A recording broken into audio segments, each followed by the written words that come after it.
سمجھیں ہر ایک چیز کو در حقیقت، دے دے الہی وہ نور بصیرت۔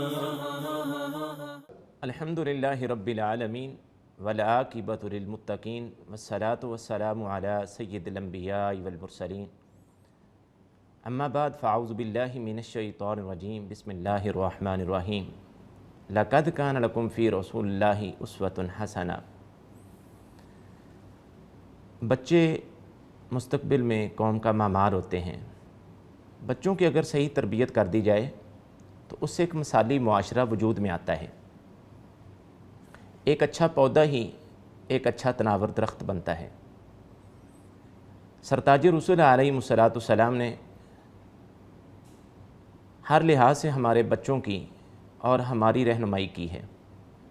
ہمیں اپنے بچوں کو سٹار بنانے کی بجائے، ایکٹرس بنانے کی بجائے، ارطغرل غازی کے ڈرامے دکھانے کی بجائے انہیں مہمان نواز بنانا چاہیے۔ حاتم طائی کا ایک مشہور واقعہ ہے۔ وہ کہتے ہیں کہ میں ایک دفعہ بنی طے کے قبیلے میں گیا تو میرے رات پڑاؤ جو تھا وہ ایک یتیم بچے کے ہاں تھا۔ بچے نے دیکھا کہ مہمان آیا ہے، اس نے ایک بکری کو ذبح کیا، اس کا مغز نکالا اور تیار کر کے میرے سامنے لا کے کھانا رکھ دیا۔ حاتم طائی کہتے ہیں میں نے کھانا کھایا، بچہ یتیم تھا، میں نے اس کی بڑی تعریف کی، واہ کیا بات ہے، بہت لذیذ کھانا تھا، بڑا مزیدار تھا۔ بچہ چونکہ یتیم تھا، سر پہ باپ نہیں تھا، بڑے آدمی کی بات کرنے کی وجہ سے بچے کا دل اور زیادہ بڑا ہو گیا۔ اس نے اپنے لیے بڑا اعزاز اور خوشی سمجھی۔ بچے نے صبح ہوتے ہی اپنی جتنی بکریاں تھیں اس کا کل اثاثہ اور کل جائیداد 10 بکریاں تھیں، ان بکریوں کو ذبح کیا، ان کا مغز نکالا اور سارا مغز تیار کر کے حاتم طائی کے سامنے لا کے رکھ دیا۔ حاتم طائی نے کھانا کھایا، جب جانے لگا تو دیکھا کہ ساری بکریاں ذبح پڑی ہیں، ان کی رسیاں اور ان کے چمڑے پڑے ہوئے ہیں۔ حاتم طائی نے مڑ کے بچے کو دیکھا اور پوچھا آپ نے یہ کیا کیا ہے؟ کہا میرے مہمان کو یہ کھانا بڑا پسند تھا، میں نے اس لیے یہ ساری بکریاں ذبح کر کے مہمان کے سامنے رکھ دیں۔ حاتم طائی نے دل میں سوچا کہ لوگ مجھے حاتم طائی کہتے ہیں، میں بڑا سخی ہوں، یہ بچہ تو مجھ سے بھی زیادہ سخی نکلا۔ پوچھنے والوں نے حاتم طائی سے پوچھا کہ پھر آپ نے انعام میں بچے کو کیا دیا؟ کہا میں نے اس بچے کو انعام میں 300 بکریاں اور 200 اونٹنیاں دیں۔ کہا سخی تو آپ ہیں، حاتم طائی تو آپ ہیں۔ حاتم طائی نے کہا نہیں، مجھ سے بڑا سخی وہ بچہ تھا جس نے میری مہمان نوازی کے لیے اپنی کل اثاث اور کل جائیداد اور کل مال جو تھا وہ سارے کا سارا خرچ کر دیا۔ آپ اندازہ لگائیں کہ کس طرح عربوں کے ہاں یہ مہمان نوازی کا تصور تھا۔ ہمیں بھی اپنے بچوں کو صدقے کی عادت ڈالنی چاہیے کہ بیٹا مہمان گھر میں آئے، مہمان کی مہمان نوازی کرنی، بچوں کے ہاتھ سے صدقہ کرایا جائے، بچوں کو اچھی اچھی عادتیں سکھائی جائیں۔ سرتاج رسول علیہ السلام کے پاس عمر بن سلمہ رضی اللہ تعالیٰ عنہ بیان فرماتے چھوٹے بچے تھے، بیٹھے کھانا کھا رہے تھے، کائنات کے پیغمبر سرتاج رسول علیہ السلام کی مجلس، آپ کے اصحاب آپ کے ساتھ بیٹھے، کیا وہ منظر ہوگا، کیا وہ حسین لمحات ہوں گے، کیا وہ پیاری گھڑیاں ہوں گی۔ اللہ اکبر۔ فاطمہ کے بابا، کونین کے تاجدار، یتیم مکہ، والی بطحا، سید الاولین والآخرین، رحمت للعالمین جناب محمد رسول اللہ صلی اللہ علیہ وسلم کھانا کھا رہے ہیں، اور ایک بچے کو آپ کے ساتھ یہ سعادت مل رہی ہے۔ بچے کو کسی بڑے کے ساتھ کھانے کا موقع مل جائے یا کسی بڑے کے ساتھ گفتگو کا موقع مل جائے تو وہ اپنے دوستوں سے جا کے شیئر کرتا ہے، یار آج میری فلاں کے ساتھ بات ہوئی ہے۔ کوئی کسی علاقے میں منسٹر آ جائے، کوئی پولیس افیسر آ جائے، بچہ اس سے ہاتھ ملا لے، سلام لے لے، یا وہ کسی بچے کے سر کے اوپر ہاتھ پھیر دے بڑا آدمی، تو بچہ اس سے اتنا خوش ہوتا ہے کہ مجھے بڑا اپریشیٹ کیا گیا ہے، مجھے بڑی تعریف دی گئی ہے، مجھے بڑی عزت دی گئی ہے۔ تو وہ سرتاج رسول علیہ السلام کے ساتھ بیٹھنے والا، کھانا کھانے والا، آپ کی مجلس کی صحبت اختیار کرنے والا عمر بن سلمہ رضی اللہ تعالیٰ عنہ فرماتے ہیں کہ میرا ہاتھ جو تھا وہ کھانے کی پلیٹ میں گھوم رہا تھا، کائنات کے پیغمبر نے روکا نہیں ہے، جو انداز ہمارا روکنے کا ہے، سمجھایا ہے، پیار کے ساتھ بچے کی تربیت کی ہے، اور یہ کہا ہے چلو اٹھو، آپ نے سارا کھانا خراب کر دیا ہے، آپ کو پتہ نہیں ہے کھانا کس طرح کھایا جاتا ہے، آپ کو کسی نے سلیقہ نہیں بتایا۔ سیدنا عمر بن سلمہ رضی اللہ تعالیٰ عنہ فرماتے ہیں، سرتاج رسول علیہ الصلوۃ والسلام نے فرمایا، یا غلام، اے بیٹے، اللہ اکبر، ایک ادنا سے صحابی، ایک چھوٹے سے بچے کو جناب رسول اللہ صلی اللہ علیہ وسلم اپنا بیٹا کہتے ہیں۔ یا غلام، اے بیٹا، اے میرے پیارے بیٹے، سم اللہ، جب بھی کھانا کھاؤ بسم اللہ پڑھ کے کھاؤ، اللہ کا نام لے کے کھاؤ۔ شروع دن سے بچے کو یہ پہچان دی جا رہی ہے، یہ بتایا جا رہا ہے کہ ہمارا خالق و مالک، ہمارا داتا کارساز، ہمیں رزق دینے والا اور ہماری سانسوں کو چلانے والا وہ صرف ایک اللہ ہے، اس کے علاوہ کائنات میں کوئی نہیں ہے۔ یہ پیغام سرتاج رسول نے بچے کو ڈلیور کیا ہے کہ بیٹا جب بھی کھانا کھانا ہے بسم اللہ پڑھ کے کھانا کھانا ہے، بیٹا جب بھی کھانا کھانا ہے اپنے سامنے سے کھانا کھانا ہے، بیٹا جب بھی کھانا کھانا ہے دائیں ہاتھ سے کھانا کھانا ہے۔ سیدنا عمر بن سلمہ رضی اللہ تعالیٰ عنہ فرماتے ہیں، میں بوڑھا ہو گیا مگر جو بچپن میں رسول اللہ نے میری تربیت کی تھی بڑھاپے تک مجھے وہ یاد رہی۔ کیا انداز تھا، اللہ نے ایسے نہیں کہہ دیا لَقَدْ كَانَ لَكُمْ فِي رَسُولِ اللَّهِ أُسْوَةٌ حَسَنَةٌ، ہم نے حضرت رسول اللہ کی زندگی کو تمہارے لیے نمونہ بنایا، آپ آئیڈیل ہیں، آپ ہمارے لیے اسوہ ہیں، آپ ہمارے لیے نمونہ ہیں۔ بچپن میں، جوانی میں، بڑھاپے میں، زندگی کے ہر شعبے کے لیے رسول اللہ صلی اللہ علیہ وسلم کی رہنمائی ہمارے لیے اسوہ ہے۔ اللہ اکبر۔ ایک صحابی ہیں، وہ فرماتے ہیں کہ میں رسول اللہ صلی اللہ علیہ وسلم ایک جنگ سے واپس آ رہے تھے، دوپہر کا ٹائم تھا۔ ابو محذورہ صحابی جس کا واقعہ مولانا عبد المالک مجاہد نے اپنی کتاب کے اندر یہ نقل کیا ہے کہ دوپہر کا ٹائم تھا، سرتاج رسول علیہ الصلوۃ والسلام جنگ سے واپس تشریف لا رہے تھے، نماز ظہر کا وقت تھا۔ آپ نے سیدنا بلال حبشی رضی اللہ تعالیٰ عنہ کو حکم دیا، بلال اذان پڑھو۔ کہتے پہاڑ کی ایک طرف ہم 3 ساتھی، 3 دوست بکریاں چرا رہے تھے۔ عربوں کے ہاں بکریاں چرانا یہ ایک معمول تھا، عادت تھی، ان کا رواج تھا، ان کا ایک کلچر تھا۔ بکریاں رکھتے، ریوڑ کے ریوڑ وہ باہر لے کے جاتے، پہاڑوں پہ بکریاں چراتے تھے۔ ابو محذورہ فرماتے ہیں میں نے اذان سنی تو وہ آواز میرے کانوں تک آئی، میں نے مذاق میں کھڑے ہو کے پہاڑ کی دوسری طرف اذان پڑھنا شروع کر دی۔ سرتاج رسول علیہ الصلوۃ والسلام کے کانوں مبارک میں میری آواز پہنچی۔ آپ نے اپنے اصحاب کرام رضوان اللہ علیہ اجمعین کو حکم دیا، جس بچے نے اذان پڑھی ہے اس کو پکڑ کے میرے پاس لاؤ۔ سرتاج رسول علیہ الصلوۃ والسلام کی فوج میں سے، آپ کے سپاہیوں میں سے، آپ کے جان نثاروں میں سے حضرت علی مرتضیٰ رضی اللہ تعالیٰ عنہ شیر خدا ایک وہ تھے، اور ان کے ساتھ 2 اور ساتھی تھے۔ 3 لوگ آئے، انہوں نے ہمیں پکڑ کے سرتاج رسول علیہ السلام کی عدالت میں پیش کر دیا۔ ہم دشمن کے بچے تھے، ہم کافروں کے بچے تھے، ہم نے دین اسلام کا مذاق اڑایا تھا، ہم نے اذان کا استہزاء کیا تھا، ہم نے اذان کا مذاق اڑایا تھا۔ میرے دل میں یہ خیال آیا سرتاج رسول علیہ الصلوۃ والسلام جاتے ہی ہمارا سر تن سے جدا کر دیں گے، ہمیں قتل کرنے کا حکم دے دیں گے، ہمارے والدین کو پتہ نہیں ہوگا ہمیں کس نے قتل کر دیا۔ جب ہم آپ کی عدالت میں پہنچے، آپ نے ہمیں اپنے سامنے بٹھا لیا۔ دشمن کا بچہ ہے، دشمن رسول ہے، دین اسلام کا مذاق اڑانے والا ہے، شریعت کا استہزاء کرنے والا ہے، مگر میرے آقا کی شفقت بچوں کے ساتھ کتنی ہے، رسول اللہ کی تربیت بچوں کے ساتھ کتنی ہے، رسول اللہ کا انداز بچوں کے ساتھ کتنا پیارا ہے۔ غیروں کے بچے، کافروں کے بچوں کو کائنات کے امام نے کس طرح تربیت کی، کس طرح سمجھایا۔ آپ نے میرے ایک ساتھی سے کہا بیٹا آپ مجھے اذان تو سنائیں۔ اللہ اکبر۔ بچے نے اذان پڑھی۔ آپ نے فرمایا یہ وہ لڑکا نہیں ہے، یہ وہ بچہ نہیں ہے جس کی اذان محمد رسول اللہ کے کانوں نے سنی ہے۔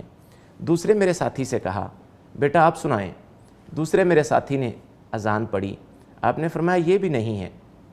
میں تینوں میں سے آخر میں بیٹھا ہوا تھا۔ جب میں نے اذان پڑھی تو آپ نے فرمایا یہ وہ لڑکا ہے، یہ وہ بچہ ہے مجھ سے پوچھا آپ نے اذان پڑھی تھی؟ میں ڈر کا مارا، خوف کی وجہ سے لرزتا اور کانپتا ہوا زبان سے بول بھی نہ سکا۔ مجھے حرکت کرنے کی اجازت نہیں تھی، ایسے میرا جسم شل ہو چکا تھا۔ میں ساکن کھڑا ہوا اور میں نے سر ہلایا، جی میں ہی تھا۔ آپ نے فرمایا میرے 2 ساتھیوں سے جاؤ، جا کے بکریوں کو سنبھالو۔ مجھے اپنے سامنے بٹھا لیا۔ میرے سر کے اوپر پگڑی باندھی ہوئی تھی۔ عرب کے رواج اور کلچر کے مطابق میرے اوپر بڑے بڑے سر کے بال تھے۔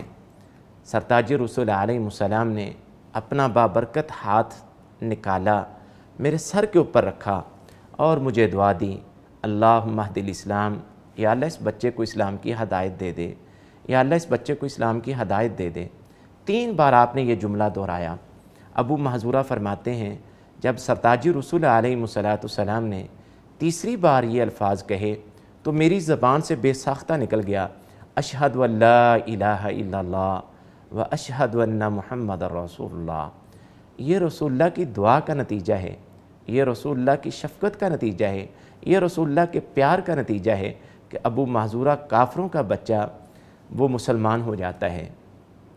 میرے آقا علیہ السلام نے جب ابو محذورہ مسلمان ہوئے، پہلے دن کا چرواہا، بکریاں چرانے والا، بکریوں کا چھیڑو، آپ نے اسے کیا خوشخبری دی؟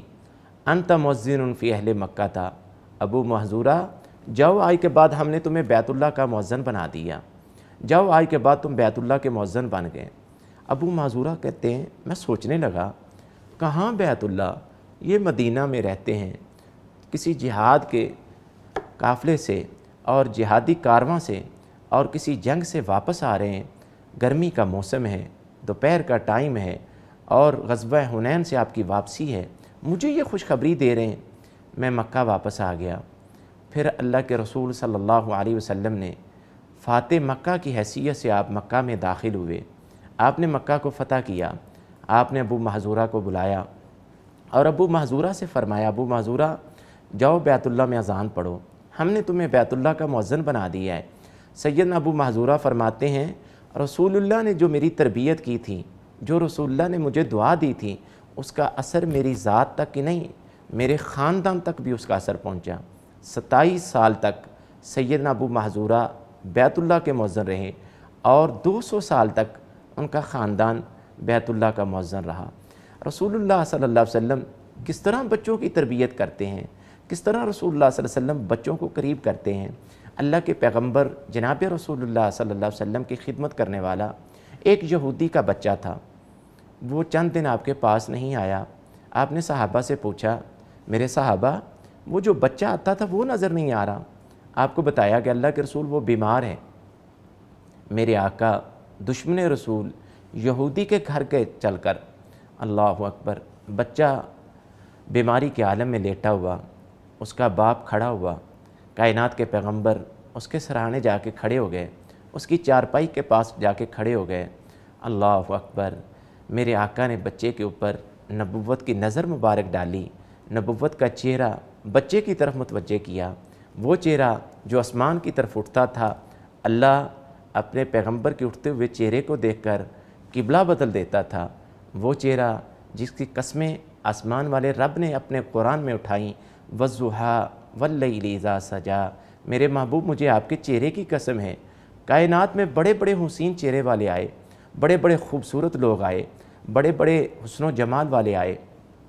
سیدنا یوسف علیہ السلام کے بارے میں کہا جاتا ہے کہ اللہ تعالیٰ نے پوری دنیا میں حسن کے 2 حصے کیے، ایک حصہ پوری دنیا کو تقسیم کر دیا اور دوسرا حصہ حسن کا سیدنا یوسف علیہ السلام کو عطا کر دیا۔ سیدنا یوسف علیہ السلام کے حسن و جمال کی وجہ سے مصر کی عورتوں نے اپنی ہاتھ کی انگلیاں کاٹ لیں اور یہ کہا یہ کوئی انسان نہیں ہے، یہ تو کوئی فرشتہ لگتا ہے، اتنا حسین و جمیل۔ آج بھی آپ دیکھیں مصر کے لوگ بڑے خوبصورت ہیں، ہمارے پاکستان میں بھی بعض علاقے ایسے ہیں جہاں کے لوگ بڑے خوبصورت ہوتے ہیں، بندہ دیکھتا رہ جاتا ہے یہ بڑا قد کاٹ والا ہے، یہ بڑا حسن و جمال والا ہے۔ مگر میرے آقا کے بارے میں سیدنا عائشہ صدیقہ رضی اللہ تعالیٰ عنہا مومنوں کی ماں بیان فرماتی ہیں کہ مصر کی عورتوں نے حسن یوسف کو دیکھ کر اپنی انگلیاں کاٹ لی تھیں، میرے آقا کو دیکھ لیتی تو اپنے سینے کو کاٹ لیتی، اپنے کلیجے کو کاٹ لیتی۔ آقا کو اللہ نے اتنا حسین و جمیل بنایا تھا کہ حسان بن ثابت کو یہ کہنا پڑا وَأَحْسَنُ مِنْكَ لَمْ تَرَ قَطُّ عَيْنِي وَأَجْمَلُ مِنْكَ لَمْ تَلِدِ النِّسَاءُ خُلِقْتَ مُبَرًّا مِنْ كُلِّ عَيْبٍ كَأَنَّكَ قَدْ خُلِقْتَ كَمَا تَشَاءُ۔ آپ جیسا کائنات میں کسی ماں نے جنا نہیں، اتنا حسین کوئی پیدا ہی نہیں ہوا۔ اللہ نے آپ کو جتنا خوبصورت، جتنا حسین و جمیل، جتنا پیارا بنایا ہے، وہ پیارا چہرہ ایک یہودی بچے کے اوپر کائنات کے پیغمبر نے ڈالا، اپنی نبوت کی نظر مبارک اس بچے کے چہرے پہ ڈالی۔ آپ نے فرمایا بیٹا کلمہ پڑھ لو، مسلمان ہو جاؤ۔ اس نے اپنے باپ کی طرف نظر اٹھا کے دیکھا کہ میرا باپ یہودی میرے پاس کھڑا ہوا ہے، ایک طرف سرتاج رسل، کائنات کے امام، ساری کائنات سے اعلیٰ، جن کا مقام و مرتبہ اللہ کی ذات کے بعد روئے زمین کے اوپر تمام انبیاء سے، تمام انسانیت سے اور ساری کائنات سے اونچا ہے، وہ ذات مبارک کھڑی ہے، وہ مجھے دعوت دے رہی ہے بیٹا مسلمان ہو جاؤ۔ اس نے اپنے باپ کی نظر میں نظر ملا کے پوچھا بابا کیا کہتے ہو، آپ کی بات کو مانوں یا سرتاج رسول کی بات کو مانوں؟ باپ بھی سمجھ گیا میرا بیٹا مسلمان ہونا چاہتا ہے۔ میرے آقا کی دعوت، میرے آقا کی فکر، میرے آقا کی تربیت کا اثر بچے پہ کتنا ہوتا ہے کہ بچہ یہودی کا ہے، میرے آقا کی دعوت پہ مسلمان ہوتا ہے اور وہ بچہ مسلمان ہونے کے بعد فوت ہو جاتا ہے۔ میرے آقا یہودی کے گھر سے باہر نکلے، آپ نے کہا الحمدللہ، آسمان کی طرف چہرہ اٹھا کے اللہ کا شکر ادا کیا۔ صحابہ کرام رضوان اللہ علیہ اجمعین نے پوچھا آقا ڈیتھ ہوئی ہے، بچہ فوت ہوا ہے، آپ الحمدللہ پڑھ رہے ہیں، اللہ کا شکر ادا کر رہے ہیں؟ کہا ہاں میں اس لیے اللہ کا شکر ادا کر رہا ہوں، اس ایک بچے کو اللہ نے جہنم سے بچا لیا اور جنت کا داخلہ عطا کر دیا۔ میرے آقا نے تو اس طرح تربیت کی ہے، غیروں کی تربیت کی ہے کہ غیروں کے بچے، کافروں کے بچے، یہودیوں کے بچے وہ بھی جہنم کی آگ سے بچ جائیں، اللہ کی جنت کے وارث بن جائیں، اللہ کی جنت کے داخلہ مل جائے، اللہ کی جنت کا حصول کا سرٹیفکیٹ انہیں مل جائے۔ اس طرح آقا علیہ السلام نے بچوں کی تربیت کی ہے۔ آج ہمارے بچے نماز سے دور ہو رہے ہیں، آج ہمارے بچے قرآن پاک کی تلاوت سے دور ہو رہے ہیں، آج ہمارے بچے اذان سے دور ہو رہے ہیں، آج ہمارے بچے اخلاقی تربیت سے دور ہو رہے ہیں، آج ہمارے بچے والدین کے احترام کرنے سے ہٹتے جا رہے ہیں۔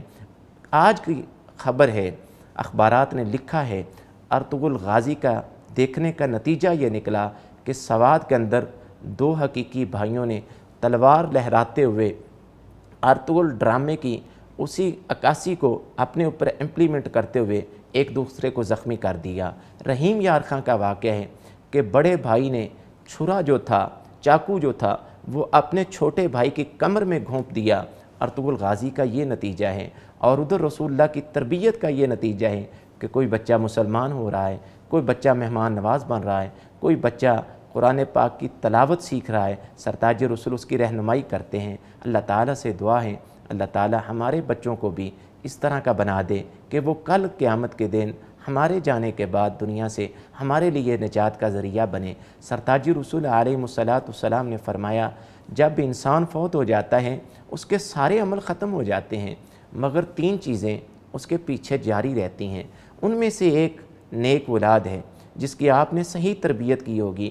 آپ کے جو وارث ہوں گے، آپ کے جو جانشین ہوں گے، آپ دنیا سے چلے جائیں گے، ہم دنیا سے چلے جائیں گے، ہماری اولادیں ہمارے لیے دعائیں کریں گی، رب اغفر لی ولوالدی وللمؤمنین یوم یقوم الحساب۔ یا اللہ ہمارے ماں باپ کو معاف کر دے، یا اللہ ہمارے ماں باپ پہ رحم کر دے، یا اللہ ہمارے ماں باپ کو جنت کا ٹکٹ عطا کر دے، یا اللہ ہمارے ماں باپ کی قبر کو ٹھنڈا کر دے۔ اگر ہم نے اپنے بچوں کی صحیح تربیت نہ کی تو یقیناً یاد رکھیں یہ ہمارے جانے کے بعد ہمارے لیے وبال جان بنے گی، ہماری زندگیوں میں ہمیں سکھ سے نہیں رہنے دیں گی، چین سے ہمیں زندگی بسر نہیں کرنے دیں گی، ہمارے لیے آئے روز کوئی نہ کوئی معاملات کریٹ ہوتے رہیں گے، ہمارے لیے مسائل پیدا کریں گے۔ آج وقت ہے اپنے بچوں کو ٹائم دیں، اپنے بچوں کی تربیت کریں، اپنے بچوں کو سیرت رسول صلی اللہ علیہ وسلم کی کتابیں پڑھائیں، انہیں بتائیں رسول اللہ صلی اللہ علیہ وسلم کا انداز یہ تھا، انہیں صحابہ کے واقعات بتائیں، انہیں اصحاب رسول کے بچوں کی کہانیاں سنائیں، انہیں اچھے اچھے واقعات بتائیں کہ بیٹا ہم مسلمان ہیں، ہماری تربیت اس انداز سے کی گئی ہے، ہمیں یہ سبق قرآن نے دیا ہے، ہمیں یہ تعلیم رسول اللہ نے دی ہے، ہمیں اصحاب رسول سے یہ سبق ملتا ہے۔ اصحاب رسول صلی اللہ علیہ وسلم یہ کام کرتے تھے اور اپنے بچوں کی اس طرح تربیت کرتے تھے، تب تو جا کے ہم اپنے معاشرے کو مثالی معاشرہ بنا سکتے ہیں، تب جا کے ہمارا یہ پودا لگایا ہوا ایک تناور درخت بن سکتا ہے، وگرنہ پھر اقبال کا وہ شعر وائے ناکامی متائے کارواں جاتا رہا، کارواں کے دل سے احساس زیاں جاتا رہا۔ اگر ہمارے دل سے یہ احساس ختم ہو گیا بچوں کی تربیت کا تو ہم ناکام اور نامراد اور ناکارہ اور خسارہ پانے والوں میں سے ہو جائیں گے۔ مسلمان کی زندگی ہر لحاظ سے اسوہ رسول کے اوپر گزرتی ہے، وہ اپنے لیے آئیڈیل اپنے آقا علیہ الصلوۃ والسلام کو سمجھتا ہے۔ فرانس کا ایک واقعہ ہے کہ ایک خاتون جو غیر مسلم تھی، وہ مسلمانوں کے ایک اسلامی ایجوکیشن جو سسٹم تھا، یوں سمجھے کہ مسجد تھی یا کوئی یونیورسٹی تھی، کسی مفتی صاحب کے پاس اپنے بچے کو لے کے آئی اور اس نے آ کے کہا کہ میری والدہ کہتی کہ مجھے مسلمان کریں۔ مفتی صاحب نے پوچھا کہ آپ کی والدہ مسلمان ہے؟ کہا نہیں، میری والدہ مسلمان نہیں ہے۔ تو آپ کو کیوں کہہ رہی ہے کہ آپ مسلمان ہو جائیں؟ مفتی صاحب نے کہا کہ اپنی والدہ کو بلا کے لاؤ۔ ان کی والدہ کو بلایا گیا اور ان سے پوچھا گیا کہ آپ خود مسلمان نہیں ہیں، اپنے بچے کو کہہ رہی ہیں کہ مسلمان ہو جاؤ، کیا وجہ ہے؟ اس نے کہا کہ میرے گھر کے سامنے ایک مسلم فیملی رہتی ہے، میں کئی دنوں سے ان کو دیکھتی ہوں، ان کے 2 بچے ہیں، اور جب ان کے بچے پڑھنے کے لیے یونیورسٹی کو نکلتے ہیں تو وہ اپنی والدہ کے سامنے کھڑے ہوتے ہیں، اپنی والدہ کے ہاتھوں کے اوپر بوسہ کرتے ہیں، اپنی والدہ کی پیشانی کے اوپر بوسہ کرتے ہیں، اور ان کی والدہ ان کے سر کے اوپر ہاتھ پھیرتی ہے اور کچھ دعائیں پڑھ کے ان کو گھر سے رخصت کرتی ہیں، اور وہ 2 بچے اپنی والدہ کے سامنے اس طرح کھڑے ہوتے ہیں جیسے ان کی والدہ کوئی پرائم منسٹر ہے، کوئی پریزیڈنٹ ہے۔ میں نے ان سے جا کے پوچھا کہ یہ بچے کون ہیں اور آپ کون ہیں؟ انہوں نے کہا کہ یہ میرے بیٹے ہیں، میں ان کی والدہ ہوں۔ تو میں نے پوچھا کہ یہ آپ کیا کرتے ہیں؟ انہوں نے کہا کہ ہمیں اسلام نے یہ تعلیم دی ہے کہ جب بچوں کو گھر سے نکالو، جب بچے گھر سے جائیں انہیں دعائیں پڑھ کے رخصت کرو۔ میرے بچے میرے سے پیار کرتے ہیں، وہ پیار جو رسول اللہ نے ماں کے لیے دیا ہے، وہ پیار جو اللہ کے پیغمبر نے اولاد کو سکھایا ہے۔ صحابی نے آ کے پوچھا تھا اللہ کے رسول میرے 6-7 فٹ قد کے اوپر سب سے زیادہ حق کس کا ہے؟ برادری کا، خاندان کا، دوستوں کا، عزیز و اقارب کا، کس کا حق ہے؟ آپ نے فرمایا قال امک، تیری ماں کا حق ہے۔ پھر پوچھا ثم بعد ذالک، اللہ کے رسول اس کے بعد؟ قال امک، 3 مرتبہ یہی کہا تیری ماں کا حق ہے، اور چوتھی مرتبہ فرمایا قال ابوک، تیرے باپ کا بھی تیرے اوپر حق ہے۔ گویا ماں کا اتنا مقام ہے، اتنی شان ہے کہ اللہ مالک الملک نے جس آیت مبارکہ میں اپنی عبادت کا حکم دیا وَقَضَىٰ رَبُّكَ أَلَّا تَعْبُدُوا إِلَّا إِيَّاهُ وَبِالْوَالِدَيْنِ إِحْسَانًا، کہ اللہ کی عبادت کرو، اسی آیت میں یہ کہا ہے کہ ماں باپ کے ساتھ احسان کرو، ماں باپ کے ساتھ نیکی کرو۔ آپ اندازہ لگائیں کہ ماں باپ کی کتنی اہمیت ہوگی کہ ایک طرف عبادت ہے اور دوسری طرف ماں باپ کا احترام ہے، ایک طرف اللہ کو سجدہ ہے، دوسری طرف ماں باپ کے ساتھ حسن سلوک سے پیش آنا ہے، ایک طرف اللہ کی بارگاہ میں قیام ہے اور دوسری طرف ماں باپ کا احترام ہے۔ یہ اتنا اللہ نے اس کو اہمیت والا قرار دیا کہ صحابی کہتے ہیں مجھے رسول اللہ نے حکم دیا کہ ماں کا سب سے زیادہ خیال کرنا۔ تو اس ماں نے بھی یہ بتایا یہ میرے بیٹے ہیں، میں ان کی ماں ہوں، اور ہم اس طرح زندگی گزارتے ہیں جو اسلام نے ہمیں تعلیم دی ہے۔ یہ مجھے پیار کرتے ہیں، میں ان کو پیار سے رخصت کرتی ہوں، اور ماں ہونے کے ناطے ان کے سر کے اوپر ہاتھ پھیر کے رسول اللہ نے جو دعائیں بتائی ہیں وہ دعائیں پڑھ کے ان کو گھر سے رخصت کرتی ہوں۔ کہا یہ آپ کا طریقہ دیکھ کے میرے دل میں، آپ اندازہ لگائیں غیر مسلم ماں کے دل میں یہ خواہش پیدا ہوئی، کاش میرا بیٹا بھی میرے ساتھ ایسا ہی کرے اور میں بھی اپنے بیٹے کو اس طرح گھر سے رخصت کروں، میرا بیٹا آئے میرے سامنے احترام سے کھڑا ہو، میرا بیٹا آئے مجھے پیار سے بولے، میرا بیٹا آئے میرے سامنے اخلاق سے بات کرے۔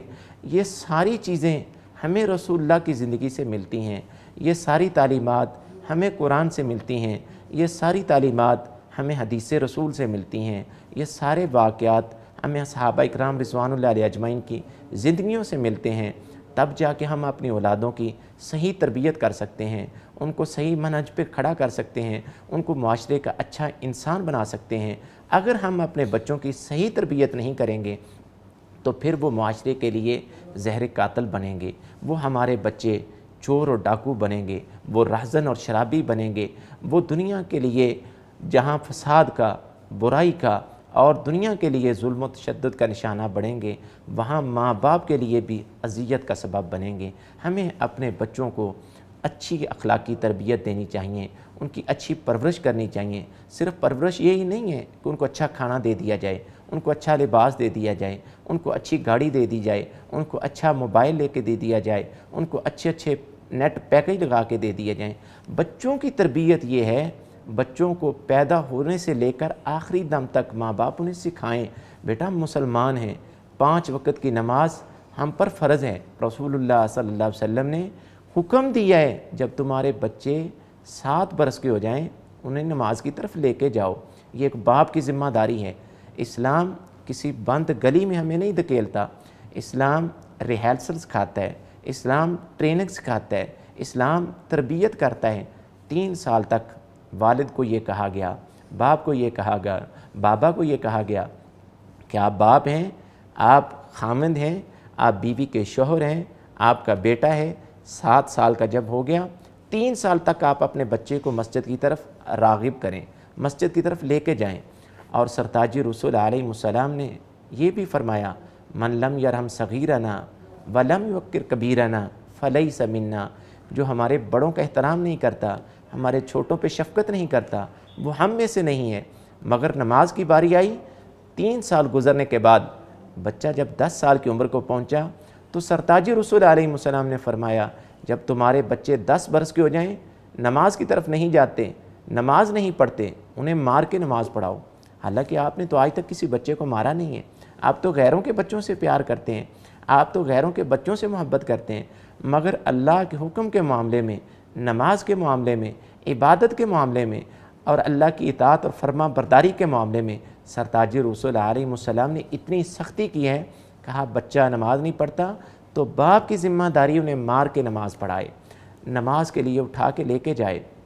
ہم اپنے بچوں کو نمازی بنائیں، ہم اپنے بچوں کو وضو کا طریقہ سکھائیں، ہم اپنے بچوں سے سخاوت کرائیں کہ بچہ ہمارا جو ہے وہ سخی بنے، اس کو عادت پڑے کہ اللہ کی راہ میں خرچ کرنا ہے، لوگوں پہ خرچ کرنا ہے۔ سرتاج رسول علیہ السلام نے فرمایا، لوگو انفق ینفق الیک، خرچ کرو گے آسمان والا تم پہ خرچ کرے گا۔ ہمارے بچے خرچ کریں گے، انہیں عادت پڑے گی کہ ہمیں جو رزق اللہ نے دیا ہے ان میں غریبوں کا حق ہے، ان میں یتیموں کا حق ہے، ان میں بیواؤں کا حق ہے، ان میں مسکینوں کا حق ہے، ان میں دینی مدارس کا حق ہے، ہمارے محلے اور معاشرے میں جو لوگ رہتے ہیں، ہمارے عزیز و اقارب میں جو غریب رشتہ دار رہتے ہیں، ان کا حق ہے۔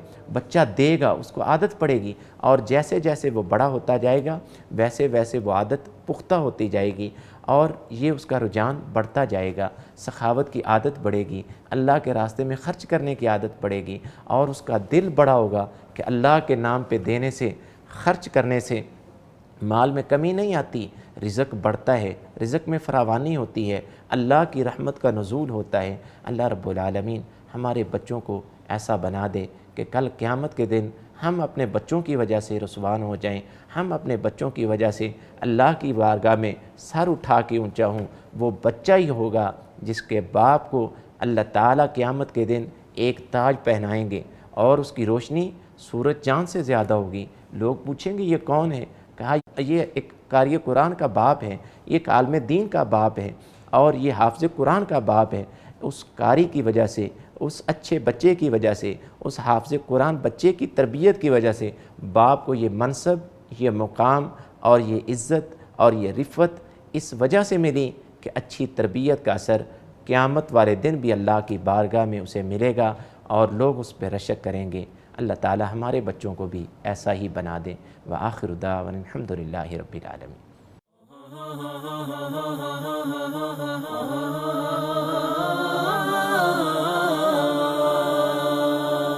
سمجھیں ہر ایک چیز کو در حقیقت، دے دے الہی وہ نور بصیرت۔